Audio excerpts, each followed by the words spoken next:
to cloud. Okay, there we go. We are now recording. So again, thank you for joining us today. I'm Amanda Williamson. I'm the scholarship coordinator. And today we're going to talk about scholarships for study abroad.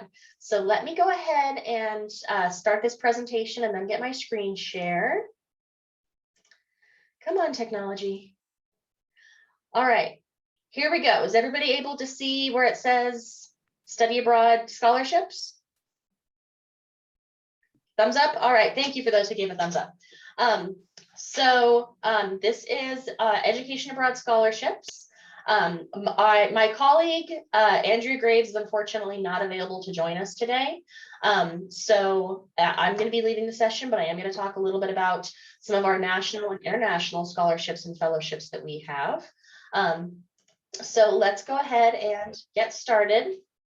Can everybody, again, I'm just going to double check, everybody can see where it says agenda? Thumbs up. All right. Thank you for people who keep giving thumbs up. I appreciate it. So kind of what we're going to go through today. It shouldn't take the full hour, but it should probably take up most of it. I'm going to give an introduction about scholarships. We're going to talk about different types of scholarships that are available. There are 4 main types that we work with. We're going to talk about some common deadlines for scholarships. I'm going to talk about the selection criteria and the application for the biggest scholarship that we have in-house within CIE, which is the ASNAU Go scholarship. We're going to talk about how to write a statement of purpose. I'm going to give you some tips and tricks for when you are writing these essays, and then we'll talk about some of the resources that are available to you when you are applying for scholarships. So go ahead and getting started as kind of a little introduction to our scholarships. Before you start, make a list of all of the scholarships that you qualify for. I'm going to go ahead and go into a little bit more depth in the website. That's our scholarship website to show you what we have. But there are also one thing that we have on our website are databases for other places that you can go and look for scholarships. So definitely spend some time doing research on scholarships, make a list of all of the ones that you qualify for and all the ones that you want to apply for. And I'm a big advocate of having a spreadsheet, have one column be the name of the scholarship, one column be the qualifications, one column be the requirements, like is it an essay, do you have to submit a transcript, whatever the case may be. And then one column be the deadline. So that way you keep track of all your deadlines, you don't miss anything. So I'm a spreadsheet person. If you find another way to help organize yourself, then that's great, but just make a list of everything that you want to apply for. Do make sure that you have applied to your study abroad program by the time you do start applying for scholarships. 99.999% of the scholarships that you're going to see are going to ask, what is your program? Where are you going? What is your start date? What's the university? So you want to already have that information ready to go by the time that you submit the application. Some scholarships will let you keep, like let's say, for example, that you apply for one program and then you change your mind and you withdraw that application and decide to apply for another study abroad program. Some scholarships will allow you to keep the funding even on a different program. Some will not. So just keep that in mind if you do decide to switch programs. And of course, verify that you meet all of the requirements. Again, that's why I'm a big fan of those spreadsheets.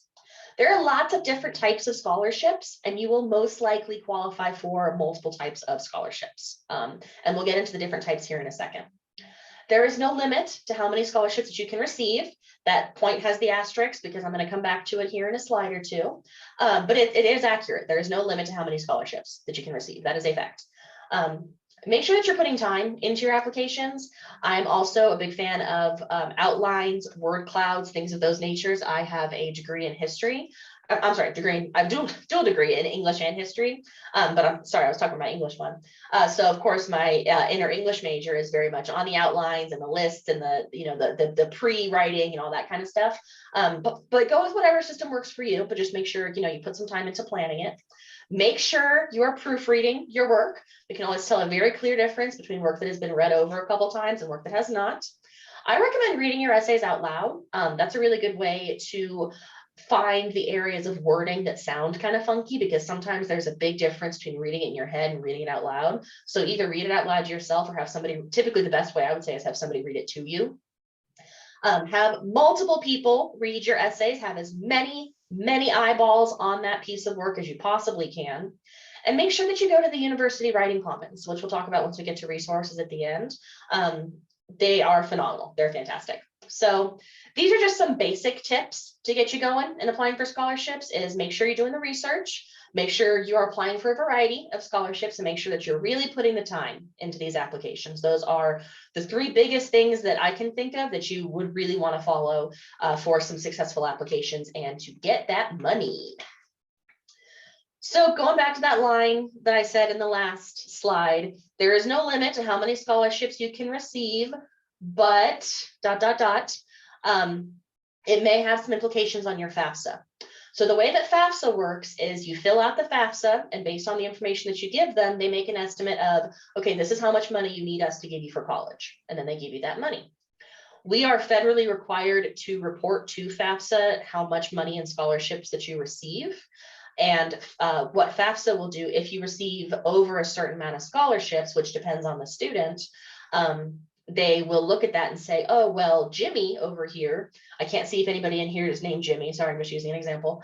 Jimmy over here got $6,000 in study abroad scholarships. So he obviously doesn't need that $6,000 that we gave him. So they will take that money back. So if you do fill out the FAFSA and if you consistently rely on FAFSA funding for financing your education, that's fine. Most of our programs will allow you to use your FAFSA, but just be aware that the more scholarship money you receive, the greater the likelihood that there will be some implications in your FAFSA and that you will receive likely less money than you're used to from your FAFSA.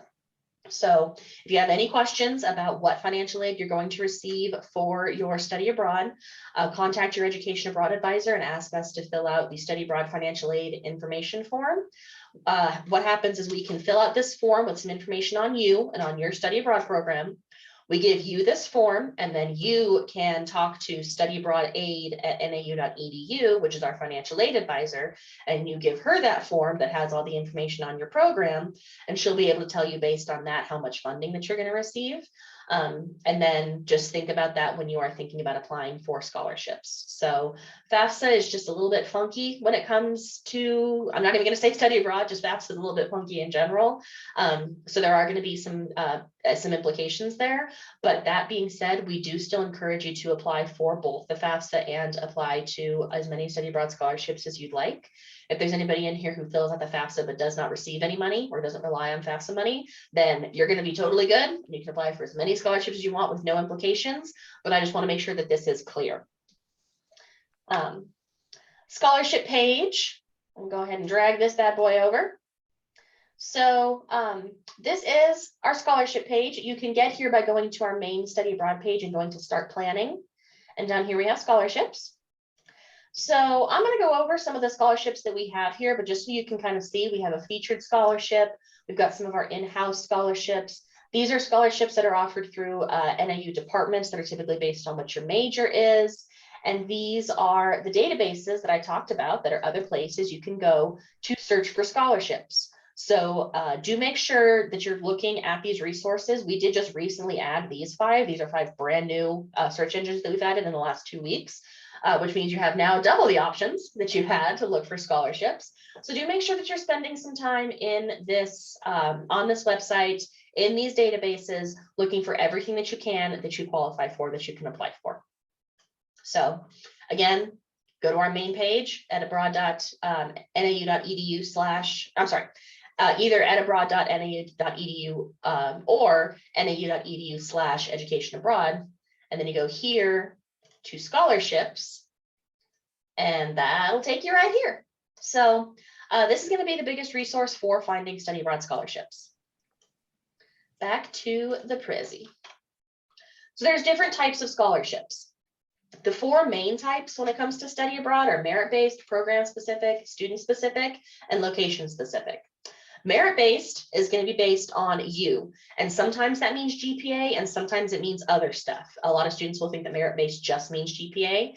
We look at a lot of other accomplishments too. There are a lot of scholarships that look at a lot of different things. So merit-based may be based on your GPA, your educational record, volunteer experience, any extracurricular activity. Program-specific is going to be a scholarship offered by a specific provider or a specific university for scholarships going to that particular provider or that particular university. So for example, anybody in here who's going on a USAC or an ISEP program, there are USAC and ISEP specific scholarships that are available. I encourage you to look for those on the USAC and ISEP websites.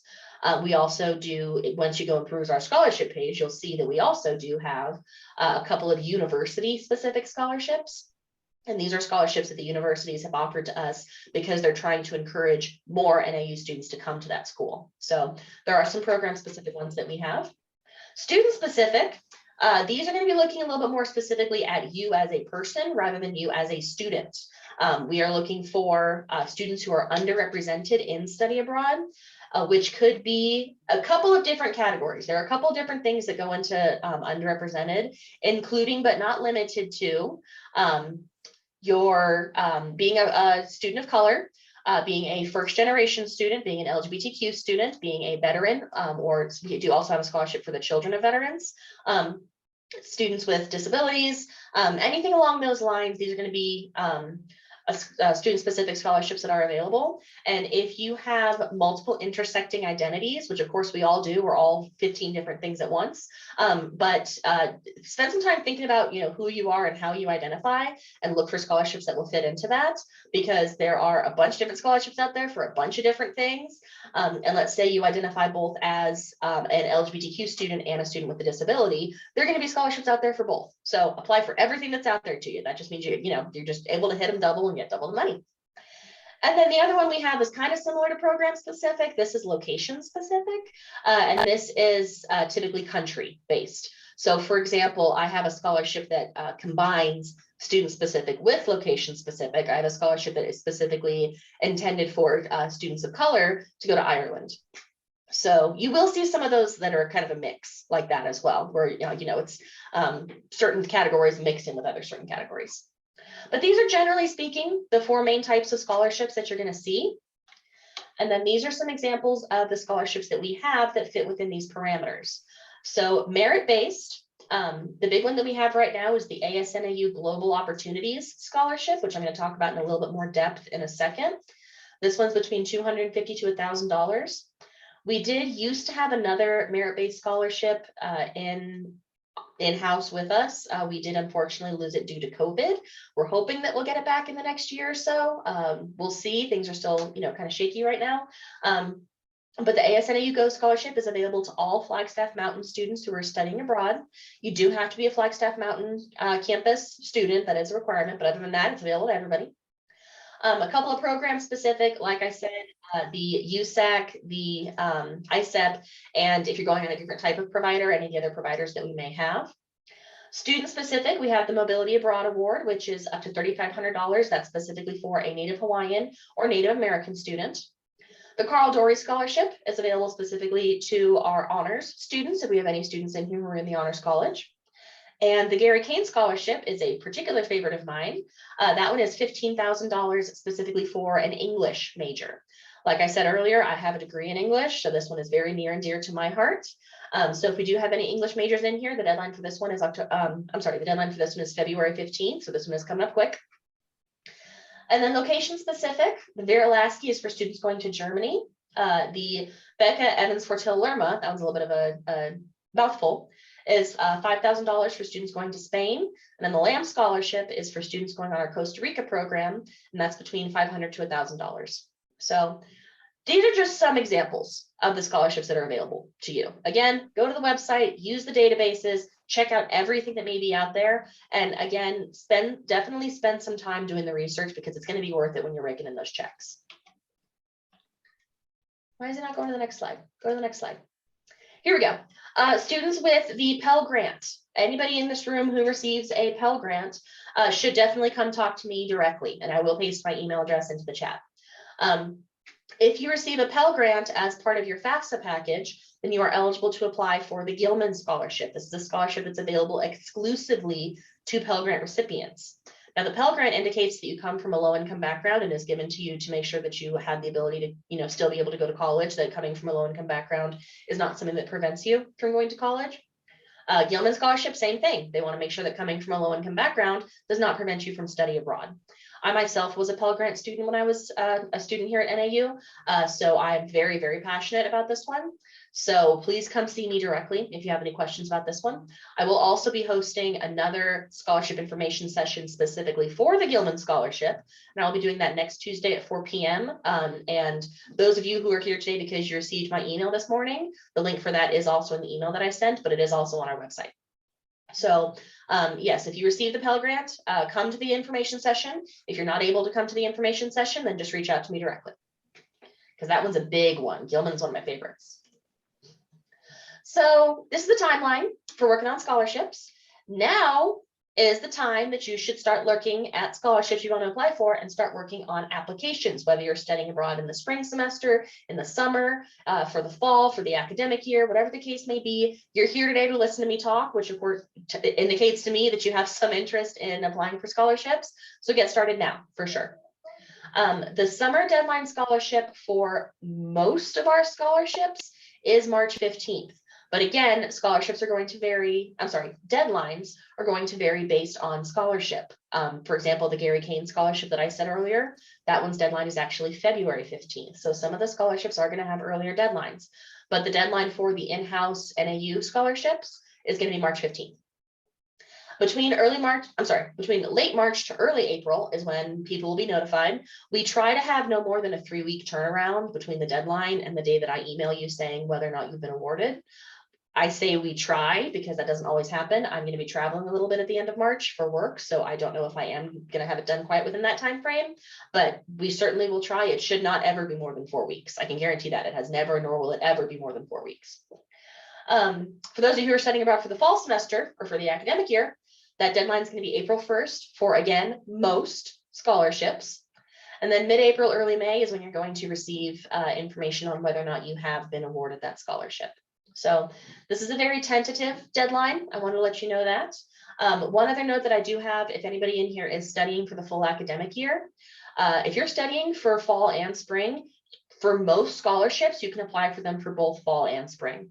Some scholarships will have a limit and say if you can only be awarded the scholarship once. For example, the Gilman, you can only receive the Gilman once.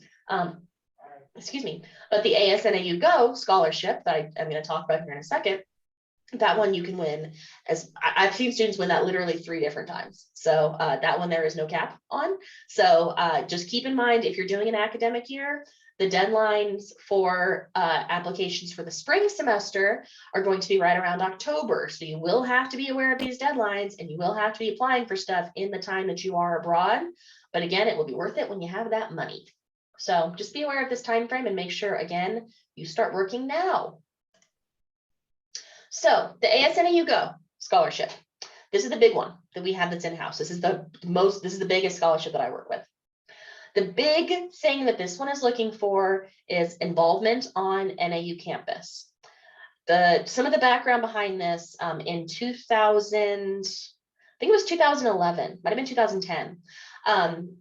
University students voted to have part of the 23 fee that all Flagstaff Mountain students pay, the ASNAU fee. They call it the 23 fee because it's $23, but the ASNAU fee that everybody pays, the students of NAU voted to have a portion of that money go to a study abroad scholarship, which I think is amazing. It was a majority of students, even students who've never studied abroad have said, yeah, no, we want this, which I think is cool.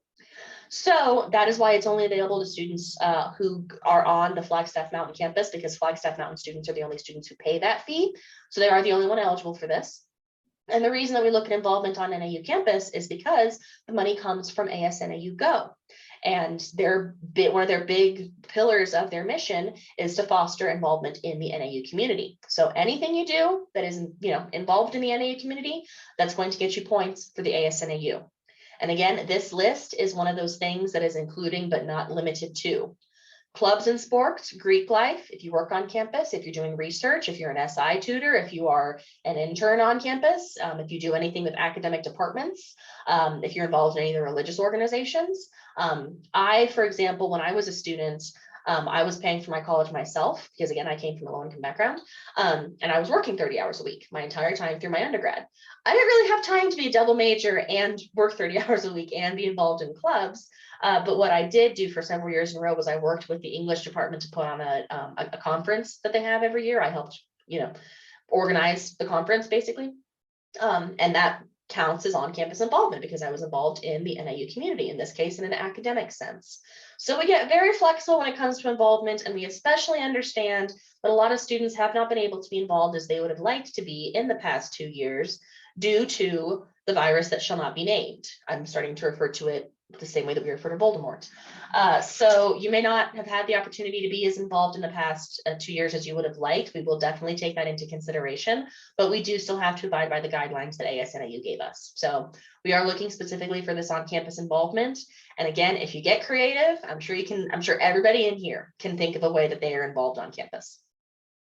So that is the big thing that we look for. We also look at program choice. Why'd you choose your program? How does the program fit into your goals? And we're going to talk about goals multiple times. The big question that comes along in a lot of study abroad scholarship applications is what are your personal, professional, academic goals, and how do those goals fit into study abroad? So you have to be able to articulate what those goals are, and you have to be able to articulate why you chose your program based on those goals. For example, I chose the Costa Rica program because I really want to learn Spanish, and it's the flagship NIU Spanish language learning program. I chose a program that Amanda works with in the UK because I have family from Sussex, and I want to go and be able to see my, where my family comes from. That is part of the reason that I chose the UK. We can trace my family back to Sussex to 1606. So that was part of the reason that I chose that. That was a personal goal. I chose this program because it happens to be the least expensive program that I can go on that'll still fulfill my major, and I can afford it. And that is a perfectly valid reason as well. Financial reasons are also perfectly valid reasons. So a lot of this focus is going to be on your goals and how your goals fit into why do you want to study abroad, and why did you choose this particular country, this particular university, these particular classes. So get specific. Why is study abroad important? And yeah, just really articulate why you chose this program, other than I've always really wanted to go to Greece because it sounds really cool. Like, everybody in this room wants to go to Greece. Of course we do, because it sounds really awesome. But be able to get really, really specific, other than, the thing that everybody says, which is, of course I want to study abroad. It sounds great.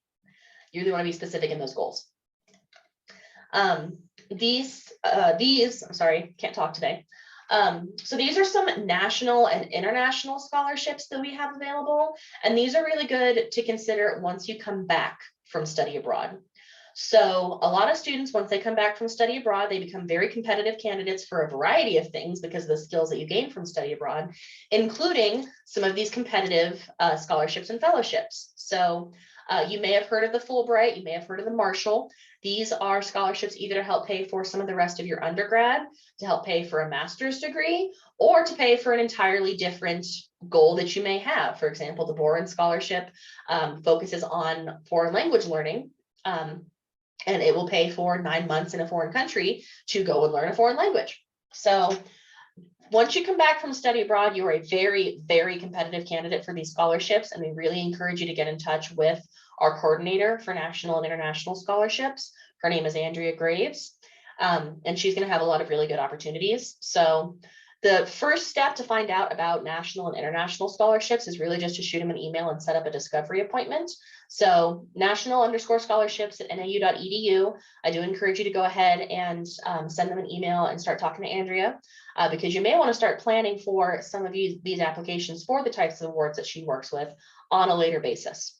Now, we plug this stuff in here because we work very closely with Andrea, and because a lot of the awards that you may be eligible for once you come back from study abroad are other awards that will get you back abroad, which of course is still within my sort of wheelhouse there.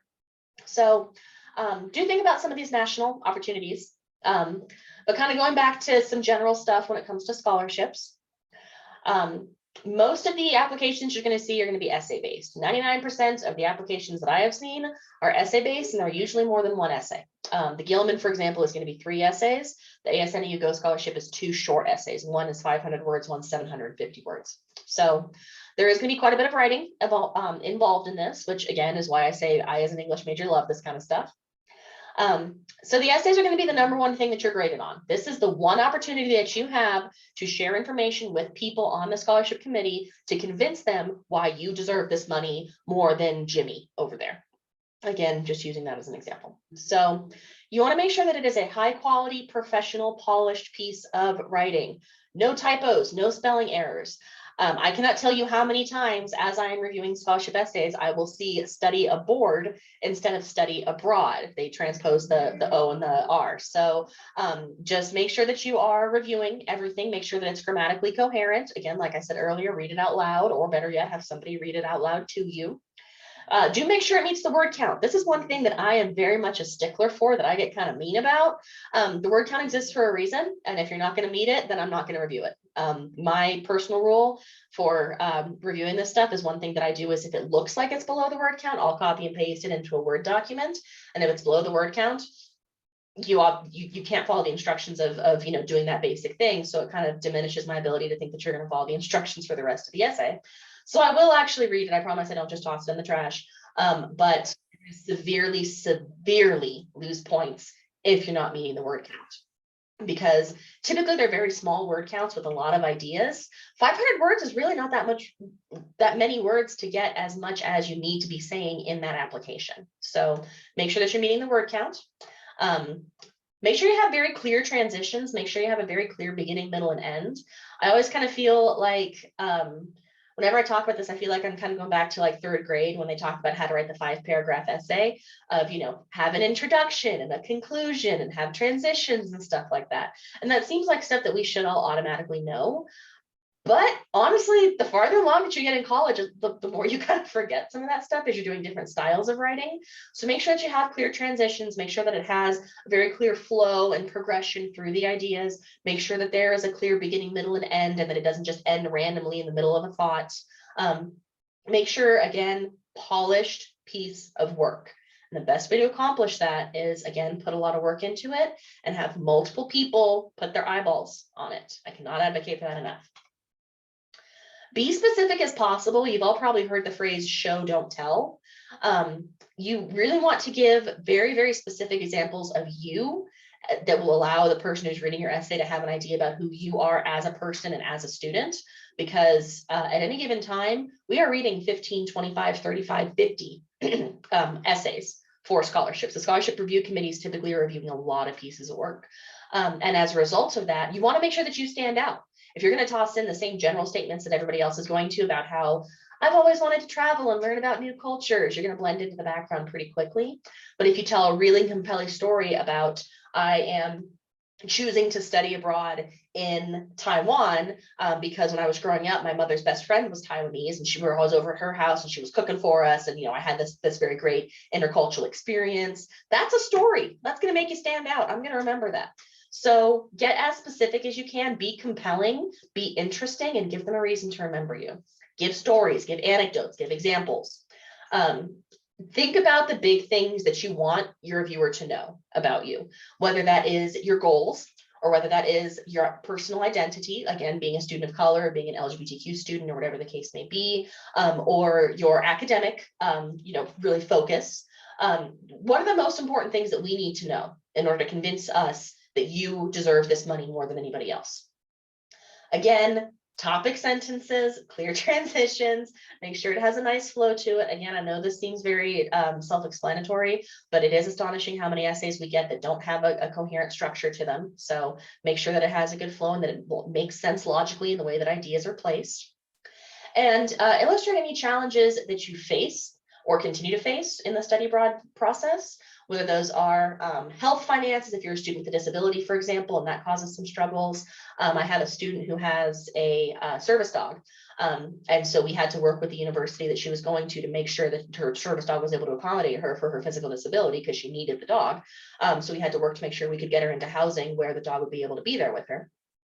Any kind of financial struggles. I remember very well being in college and having the financial struggles of everything. So, talk about that stuff. If it was a lot of work for you to convince your family to let you go abroad, mine was kind of 50-50. My mom was very much like, yeah, go out there. And my dad was a little bit more, So if it took some convincing there, just talk about the struggles that you have faced. Again, create a very well-rounded, three-dimensional idea of who you are as a person that this scholarship reviewer is going to have that will help them to flesh out, your scholarship application in reference to everybody else's. So be as specific and detailed as possible. Think about your narrative and think about what you think that we need to know that's most important. This is, I really like these examples of showing and not telling, and of taking generalized statements and making them into more specific statements.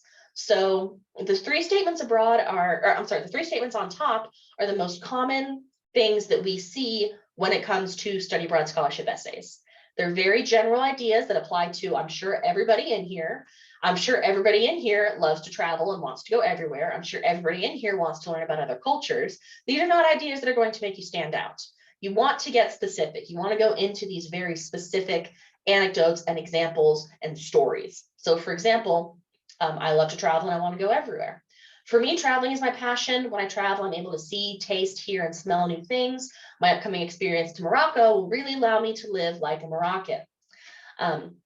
Be specific, give examples, talk about you, and try to steer away from some of these very general statements that we see, because again, these are going to be the statements that will pull you to the forefront of that reviewer's mind, as opposed to pushing you down with everybody else that kind of all blends together. You want to have really strong, punchy, impactful statements, so that when they're going through and doing that final review of who should get that money, they'll say, oh, you know, I remember Jimmy's essay about his experience going to China, and that really compelled me. That really stuck with me. Make it stick with me. That's the biggest thing that's going to help you. So we're going to do a 5-minute brainstorming session. I am going to have you choose one of the 3 prompts that is on here. I'm going to set a timer. So 5 minutes, make a list of everything that you want to say about this topic. And then look at that list and write a short story or an anecdote from your life that can help illustrate some of those points. This was actually an exercise that was given to me by the University Writing Commons. This is a big thing that they recommend when it comes to applying for scholarships, not just study abroad scholarships, but this is just a nice way to warm you up. So look at these prompts that are specific to study abroad. And some of these are pulled directly from our scholarship applications. Look at these prompts, make a list of the big, again, like I said, have 2 to 4 big points that you want to talk about for each essay, and then connect it to your personal life. And then I am going to call on at least 3 of you. So I'm going to ask to see if anybody wants to share. If you don't want to share, that's totally fine. If I call on you and you don't want to share, you can say I don't want to share, but I am going to ask at least 3 of you to talk at me. So I'm going to go ahead and set a timer, and I'm going to mute myself so you don't have to listen to me talk anymore. And then we'll come back in 5 minutes.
All right, we got about another minute and a half.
All righty, that is our 5 minutes. So does anybody want to share the list that they created or their anecdote or story that they came up with? Any volunteers? Alexandra, thank you for volunteering. Yeah, sorry, it's super windy out, so if it sounds bad, I apologize. Okay, so I picked the middle one. Why have you chosen your country of study, and what factors led you to this? And I have a little story. So it kind of sounds crazy, but I used like a good fortune potion, and I kind of feel like Belize has been calling me. I visited there before, but my obsession with it is kind of recent. My friend group decided they wanted to visit Tulum. So I went and signed up for a Mesoamerican civilization class so I could pregame archaeological knowledge. And then I kind of got a huge crush on Mayan archaeology. Back to the potion, after I used it, I started seeing like this U shape pop up everywhere. And on the first day of class, it was on the slide of Mayan art. And I was like, oh my God, I gotta go. That is the best. That is one of the best stories I've heard. That is awesome. Oh my God, thank you. Yes, no, And definitely. Good. Cool. And yeah, now it's like associated with the Mayan divine, I think. So yeah, I got to go down there and figure it out. That is so many things just aligning all at once. I agree. Oh, that's so fantastic. Thank you so much for sharing, Alexandra. Yeah. That is a good one. Thank you. Does anybody else have a fun anecdote or a story or anything like that they'd like to share? Caitlin, thank you. Yeah, so COVID has impacted everyone, I know, but I was originally planning on studying abroad in Costa Rica, and it kept getting pushed back because of COVID. And eventually it just kind of like through more research and just it didn't pan out and doors weren't opening. I found the Ecuador program at the Universidad de San Francisco in Quito. And it was actually so much of a better opportunity for me because not only will I get to explore the Amazon and the Galapagos, but I'll get to learn Spanish like I wanted. But those two areas of exploration are perfect for me because I'm an environmental studies and photojournalism major. So I would love to be an environmental photojournalist in my career. And this is just such a perfect opportunity, and it kind of all aligned. So I'm not bummed anymore that COVID kind of waylaid Costa Rica. Mm-hmm. That's an awesome story. And feel free to bring in, again, we're talking about challenges.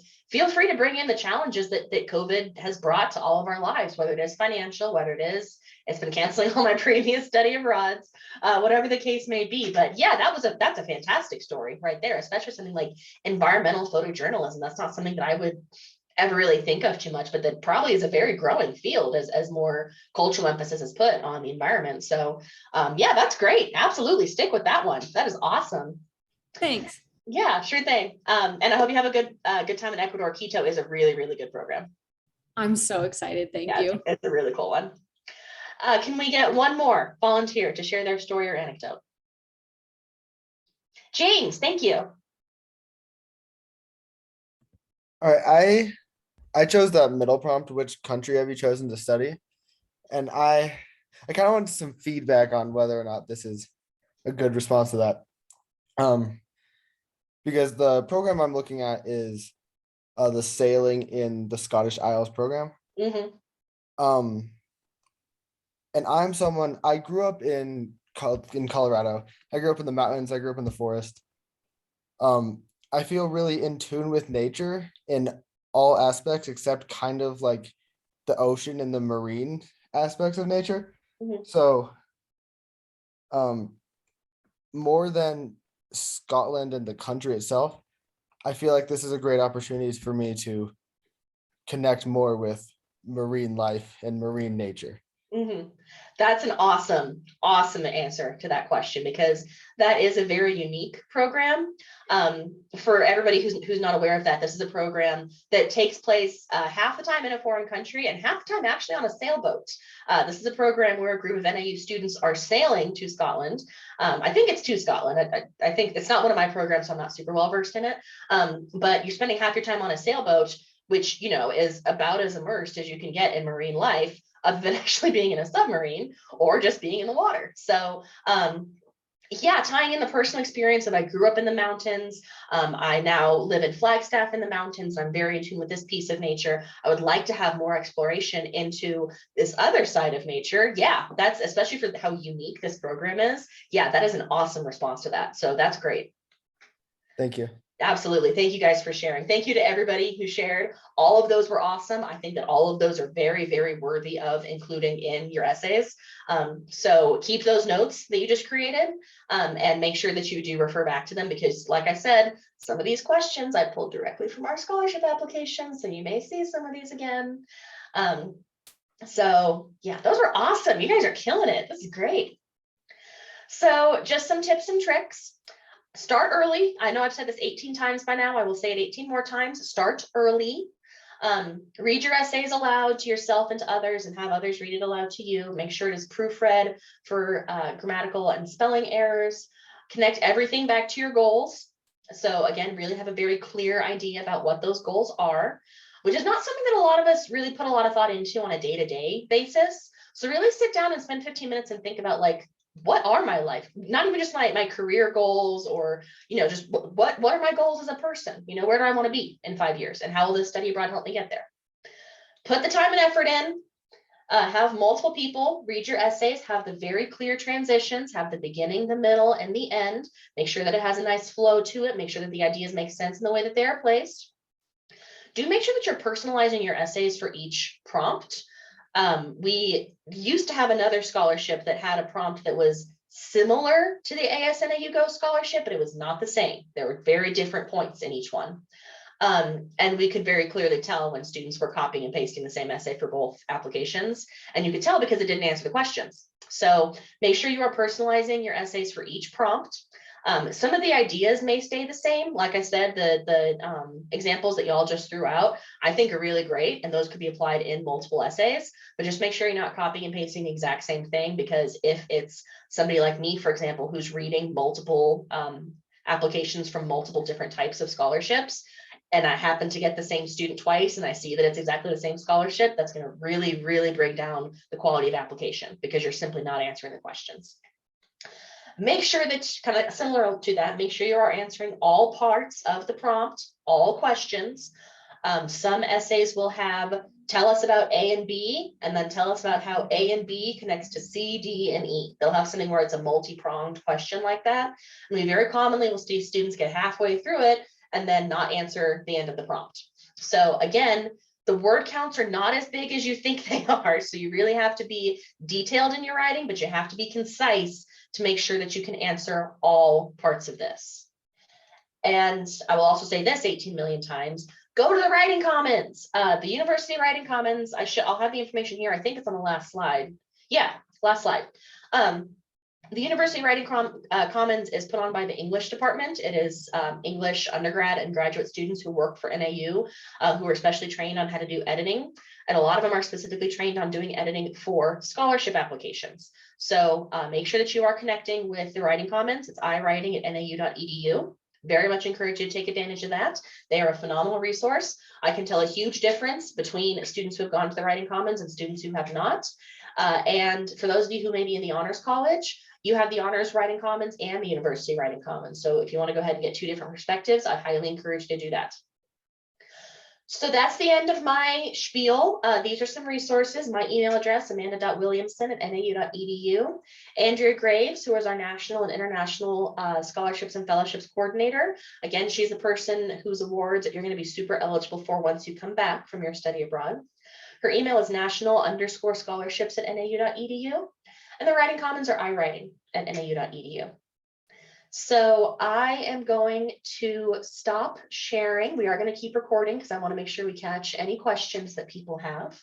So now let's go ahead and open it up to questions. Please feel free to either type a question into the chat or unmute yourself and ask it, whichever you want to do. And I'll give a couple of seconds if anybody's typing anything in. I had a question. Yeah. So the NAU Go Scholarship, that's only for if you go to school at NAU on campus? That's for Flagstaff Mountain students. Yeah. Okay, cool. Yeah. Do you have any other scholarship recommendations for, because I am transferring from the U of A, so I haven't been on campus at all. Do you have any other recommendations? There are some scholarships available for transfer students. I'm going to say go to those databases because those are really where you find it. We don't have any available specifically for transfer students. We're working on it. We are always continually trying to find new money to create new scholarships, but we don't have any specifically for that. So I would say look through some of those databases to see what you can find. Okay, thank you so much. Absolutely. Other questions? Caitlin.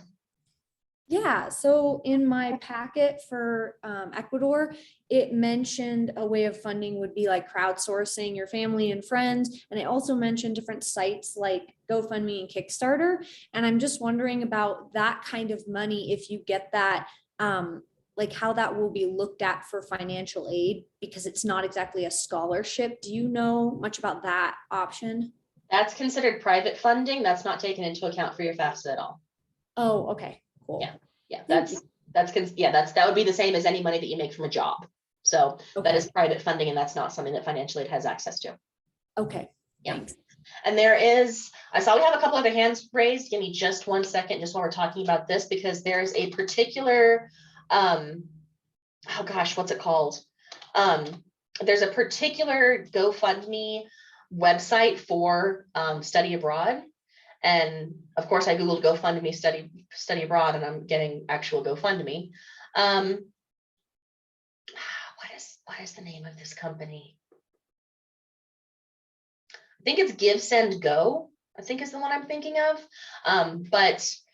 Yes, we do see students, look for some of those crowdfunding options.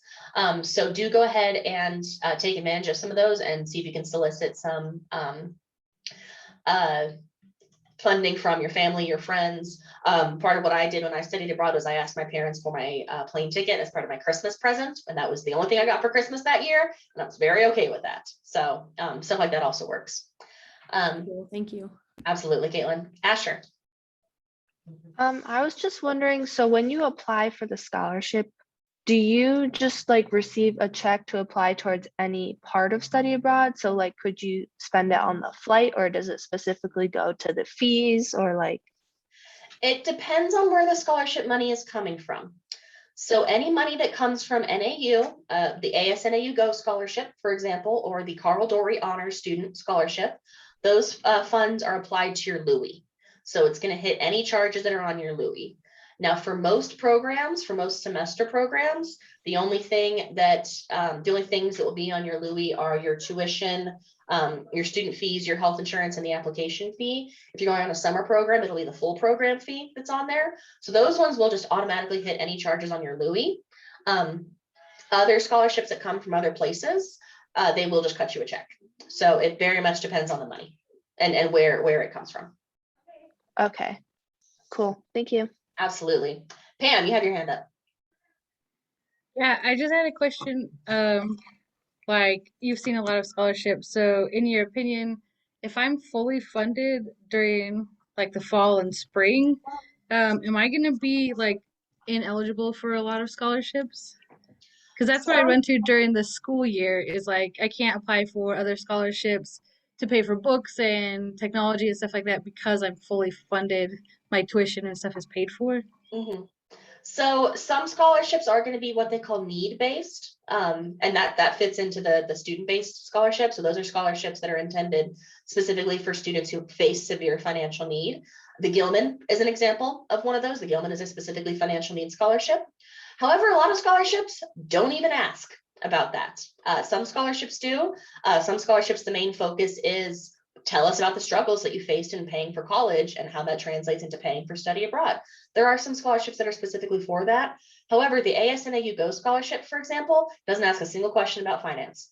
The Carl Dorey Honor Scholarship does not ask a single question about finance. So some scholarships, yes, if you are fully funded and you can't demonstrate financial need, then you will be excluded from applying for that. That's a very small portion of scholarships. There are scholarships out there for a variety of other things that don't specifically ask about money.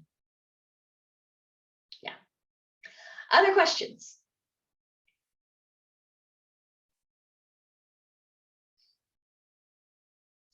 All right, well, I guess we'll go ahead and call it a day then. I'll stick around for another 5 minutes or so in case anybody does have any questions they want to talk about. Otherwise, thank you so much for coming. I'm going to stop the recording. Yes, I want to stop.